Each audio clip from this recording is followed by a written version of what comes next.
महादेव, अभिवादन स्वीकार करें। मैं प्रवीण पांडे और आप देखना शुरू कर चुके हैं पंडित जी। आज हम नावाण मंत्र के तीसरे भाग को लेकर प्रस्तुत हैं। जानते हैं कि आज जो ये वीडियो है इसमें आपको क्या-क्या देखने को सीखने को मिलने वाला है। भाग 2 में हमने न्यास के माध्यम से अपना शरीर और अपने आसपास के वातावरण को मंत्रमय बना लिया था। अब आता है साधना का वह चरण जो मन को देवी के दिव्य स्वरूप से जोड़ देता है, जिसे कहते हैं ध्यान या कुछ लोग ध्यानम भी कहते हैं। ध्यान का अर्थ है चिंतन, स्मरण। यहाँ हम नावाण मंत्र की अधिष्ठात्री देवियों महाकाली, महालक्ष्मी और महासरस्वती का ध्यान करते हैं। ये तीनों देवियां आदिशक्ति माँ दुर्गा के ही स्वरूप हैं। महाकाली रक्षा और संहार की देवी हैं। महालक्ष्मी समृद्धि और सौभाग्य की देवी हैं। महासरस्वती ज्ञान और बुद्धि की अधिष्ठात्री देवी हैं। नावाण मंत्र इन्हीं तीनों का संयुक्त रूप है, इसलिए इनका ध्यान करना अनिवार्य है।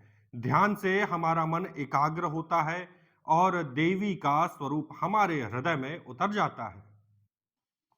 चलिए इस क्रम में सबसे पहले हम महाकाली का ध्यान जो श्लोक है वहां से शुरू करते हैं। ये श्लोक देवी के भयंकर लेकिन रक्षक स्वरूप को चित्रित करता है।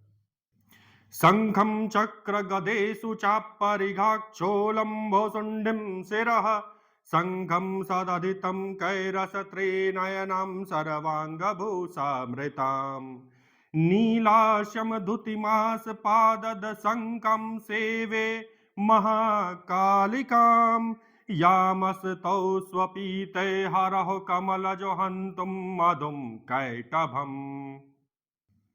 इस श्लोक में महाकाली का स्वरूप वर्णित है।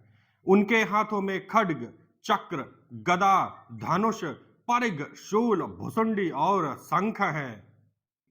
वो त्रिनेत्र वाली हैं, पूरे शरीर में आभूषणों से सुसज्जित, चेहरे की आभा नीलमणि जैसी और 10 पैरों वाली। हम उनकी सेवा करते हैं, जिन्हें भगवान विष्णु और ब्रह्मा ने मधुकैटभ राक्षसों का संहार करने के लिए स्तुति की थी। यह ध्यान हमें साहस और रक्षा की शक्ति प्रदान करता है। कल्पना कीजिए महाकाली आपके सामने खड़ी हो, उनकी दृष्टि से ही आपकी सभी बाधाएं नष्ट हो जाएंगी। अब इस क्रम में आगे बढ़ते हैं और महालक्ष्मी के ध्यान को जानते हैं। यह वो स्वरूप है जो समृद्धि और विजय का प्रतीक है। अक्षयस्त्रक परशु गदेषु कुलिशं पदं धानुः कुण्डिकां दण्डं शक्तिमसिं च चर्मजलजं घण्टासुराभाजनं शूलं पाशसुदर्शने च दधतिं हस्तैः प्रसन्ननां सेवे शैर्भिमर्दनीमिह महालक्ष्मीं सरोजस्थिताम्। ये था महालक्ष्मी का ध्यान। इसका अर्थ समझिए। महालक्ष्मी कमल पर बैठी हैं। उनके हाथों में अक्ष, त्रिशूल, परशु, गदा, शक्ति, कुलिश, पद्म, धनुष, कुंडिका, दंड, सिंह चर्म, कमल, घंटा, शूल, पास और सुंदर नेत्र हैं। वे प्रसन्न मुख वाली हैं और सैरिंद्र मतलब शत्रुओं का संहार करने वाली। हम उनकी सेवा करते हैं। ये ध्यान धन, वैभव और शत्रु नाश की कामना को पूर्ण करता है। सोचिए महालक्ष्मी आपके जीवन में प्रवेश कर रही हैं, उनके हर कदम पर सौभाग्य बरस रहा है। एक इंपॉर्टेंट एक जरूरी चीज मैं आपको बता दूं, ये मत घबराइएगा कि पंडित जी बहुत तेजी से मंत्र पढ़ दे रहे हैं, ध्यान पढ़ दे रहे हैं, हम उसे कहां से पाएंगे। डिस्क्रिप्शन में आपको मेरे द्वारा कहा गया हर एक मंत्र मिल जाएगा। अंत में महासरस्वती का ध्यान। ये ज्ञान, वाणी और बुद्धि की देवी है।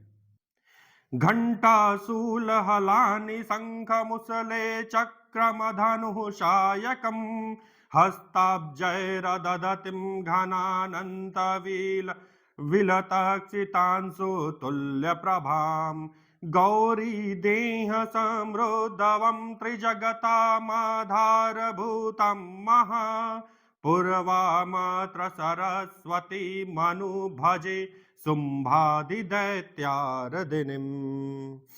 महासरस्वत्यै नमः। महासरस्वती के हाथों में घंटा, शूल, हल, शंख, मूसल, चक्र, धनुष और सायक है। वे बादलों के अंत में चमकते चंद्रमा जैसी श्वेत प्रभा वाली हैं। गौर शरीर से उत्पन्न तीनों लोकों का आधार, प्राचीन और शुंभादि दैत्यों का संहार करने वाली हैं। हम उनकी भक्ति करते हैं। ये ध्यान हमें विद्या, वाक सिद्धि और बुद्धि प्रदान करता है। महासरस्वती का स्मरण करने से हमारा मन शुद्ध हो जाता है। हमें हमारे जीवन के हर क्षेत्र में सफलता मिलने शुरू हो जाती है। इन तीनों ध्यान श्लोकों का पाठ और चिंतन करने से हमारा मन देवी के स्वरूप में लीन हो जाता है। ध्यान का महत्व ये है कि यह जप को केवल शब्दों से ऊपर उठा देता है। ये भाव और दृष्टि का जप बन जाता है। बिना ध्यान के साधना अधूरी रहती है।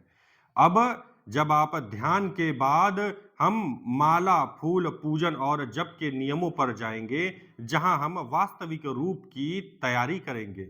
इस दिव्य ध्यान में मेरे साथ जुड़ने के लिए आपका बहुत बहुत धन्यवाद।